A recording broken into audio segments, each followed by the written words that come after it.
বস্তা ভর্তি শত শত পাসপোর্ট ফেরত পাঠানোর ঘটনাটি ঘটেছে ওমানে। ওমান সরকার সম্প্রতি দেশটিতে থাকা অবৈধ প্রবাসীদের জন্য সাধারণ ক্ষমা ঘোষণা করেছে। এই প্রক্রিয়ার আওতায় যারা নিজ দেশে ফিরে যেতে চান বা যারা অবৈধ অবস্থায় ছিলেন তাদের পাসপোর্ট বা ট্রাভেল পারমিট সংগ্রহের সময় দেখা যায় যে বিভিন্ন নিয়োগকারী প্রতিষ্ঠান বা এজেন্টের কাছে শত শত পাসপোর্ট জমা পড়েছিল। সম্প্রতি বিভিন্ন গণমাধ্যমের প্রতিবেদন অনুযায়ী ওমানে অনেক নিয়োগকর্তা ও কোম্পানি অবৈধভাবে কর্মীদের পাসপোর্ট আটকে রেখেছিল। সেই সব পাসপোর্ট যখন ওমান সরকারের সংশ্লিষ্ট কর্তৃপক্ষের কাছে ফেরত দেওয়া হয় তখন সেগুলো বস্তা ভর্তি অবস্থায় বা বিশাল পরিমাণে পাওয়া গেছে বলে খবরে উঠে আসে।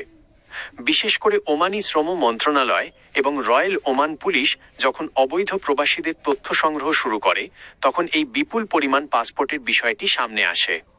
মূলত পাসপোর্টগুলো ফেরত পাঠানো হয়েছে ওমানে অবস্থিত সংশ্লিষ্ট দেশগুলোর দূতাবাসগুলোতে, যেমন বাংলাদেশ, ভারত, পাকিস্তান, যাতে বৈধ কাগজপত্রহীন প্রবাসীরা নিজ দেশে ফিরতে পারেন।